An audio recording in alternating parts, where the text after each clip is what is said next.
Todo o Brasil tem gente lá, e do estrangeiro. Por que vão lá? Vão porque interessa ir, são jovens, é interessante para eles, adoram a experiência, etc. Agora, o interesse está ligado a quê? Ligado a dois eixos, e a cidade é o lugar do interesse. Há dois eixos importantes. A necessidade e ao desejo.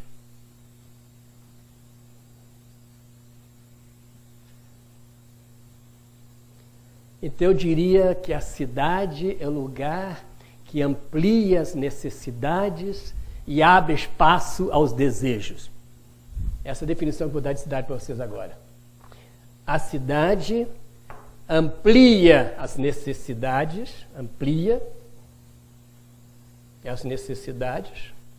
e assula, incentiva. Assular é um verbo um pouco raro, não é isso? Mas eu uso muito, não sei porquê. Deve ter sido um problema com minha mãe. Assula os desejos, incentiva, agita, provoca os desejos. Por que a cidade amplia as necessidades? Porque duas coisas. Primeiro, ela cria necessidades. Ela mesma cria necessidades. Por que a cidade cria necessidade? Porque ela coloca mais pessoas juntas. E com mais pessoas nós somos mais criativos. O Centro Loyola começa a aumentar, aí alguém diz, não, podia fazer isso,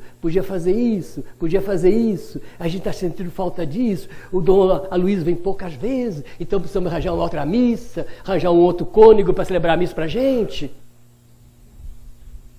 Quanto mais gente houver aqui, mais vocês vão perceber que necessidade. Agora, uma pessoa sozinha, o monte de necessidade dela é pequeno.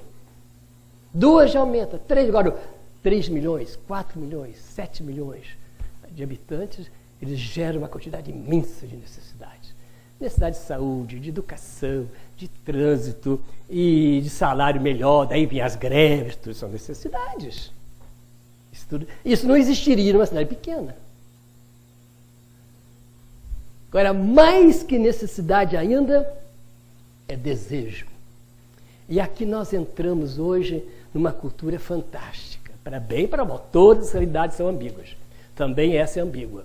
Portanto, tem aspectos positivos e aspectos negativos. Nós estamos entrando numa sociedade para a qual nós criamos uma palavra muito portuguesa, que deve ter vindo do grego, marketing, com K, assim, mais inglês ainda.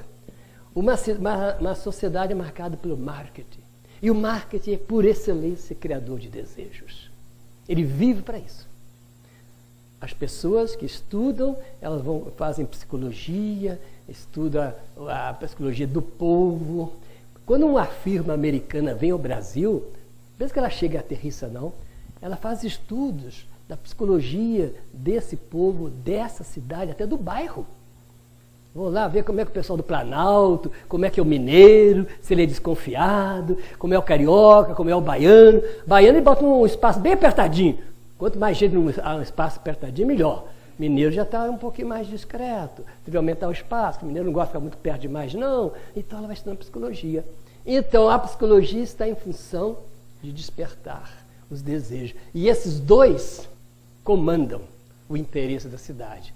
E agora vem a religião que propõe práticas religiosas que são espaciais e, portanto, não estão diretamente ligadas ao interesse, elas estão ligadas fundamentalmente à tradição e ao imaginário social. Não sei se eu falei disso já outras vezes. Eu mesmo nunca sei o que eu falo, onde eu falo, o que falo, mas não falo mal não. Se eu já falei, o latim diz que bis repetita placeat. 2 vezes repetida agrada, 3 já aborrece. Por isso eu dou 3 aulas só para não repetir demais. Porque aí a terceira já começa a aborrecer. Então, as práticas religiosas estão ligadas à tradição,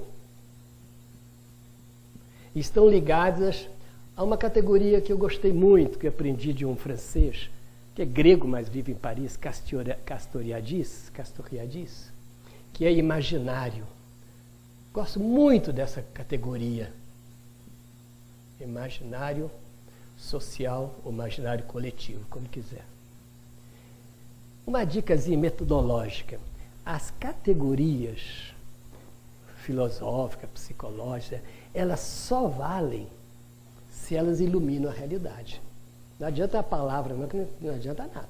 Se ela ajuda a gente a entender. Não é porque Castor Dias disse que é importante.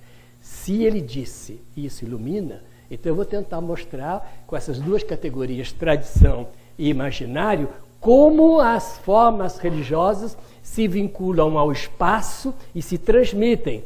Então, quando elas entram na cidade, elas se chocam com a cidade. E aí nós começamos a entrar em crise de práticas religiosas, crise de religião. Depois eu disse que não necessariamente crise de fé. Lembra que eu falei isso outra vez, mas eu vou voltar, porque isso é o ponto central. O que é o fundamental na tradição? O que é fundamental na tradição é que haja uma autoridade, sem isso não há tradição, que garante a verdade de um conteúdo. Isso que é fundamental na tradição. Chega o pai e diz, meu filho, andar de bicicleta na Avenida Afonso Pena às 5 da tarde não é bom. Quem fala aqui? O pai. A verdade, o perigo de você ser atropelado no meio daqueles carros todos às 5 da tarde na Avenida Afonso Pena. É uma tradição, aí cria tradição. E esse filho vai contar para o filho dele, da onde cresceu mais ainda, ficou mais perigoso ainda. E cada geração vai transmitindo. Então, se eu não tiver uma autoridade, não há tradição. Sem autoridade, não há tradição. Uma frase dita sem nenhuma autoridade, ela não fica. Agora, quem são as autoridades é que varia muito. Hoje, uma grande autoridade no Brasil chama-se novela. Infelizmente é. Uma grande autoridade é a TV Globo. Ela cria palavras que as pessoas transmitem. Ela tem autoridade, então. Então, autoridade não são mais como nós éramos ou tínhamos na pré-modernidade. Na pré-modernidade, as principais autoridades eram o clero, o juiz e, em muitos lugares, o médico. Essas são as grandes autoridades que existiam. O médico falou, está falado. O juiz, aquele homem político da cidade, ou aquele chefe, coronel, e o clero. Então, eles eram os autores. Então, eles faziam a verdade. Então, essa verdade é transmitida. Aí não entra interesse, aí não entra desejo, aí não entra necessidade. É como se fosse algo espacial. Interessante. A imagem que tem na tradição é que passasse de um espaço para outro. Do espaço do pai para o espaço do filho, e assim por diante, de uma cidade para outra, do vigário, passa para o povo, aí morre esse vigário, vem outro, e vão passando, de geração em geração. E a Igreja Católica teve uma força enorme de conservar tradições. Ela é altamente conservadora no sentido etimológico da palavra, que pode ser bom e ruim. A Igreja Católica, por excelência, é conservadora. Porque conservadora não é nada ruim. Conservadora significa que eu transmito a mesma coisa. Então, pertence, vamos dizer, à intrinseicidade, o interno da própria Igreja, garantir a tradição e passar essa tradição. É o que o Papa sempre dizendo. É a tradição da Igreja, a tradição da Igreja, a tradição da Igreja. Por quê? Porque ela prezou muito a autoridade. Ela é altamente tricêntrica. Roma, bispo, pároco. A Igreja Católica é estritamente tricêntrica. Os protestantes não têm papa. Os protestantes não têm bispo. Tem pastor. Daí a fraqueza deles. Eles têm uma inveja enorme. Não gostam, mas têm inveja. Em termos de tradição, nós batemos de longe qualquer religião. Porque nós somos tricêntricos. Para bem e para mal. Eu não gosto de tradição, então eu saio. Então sai.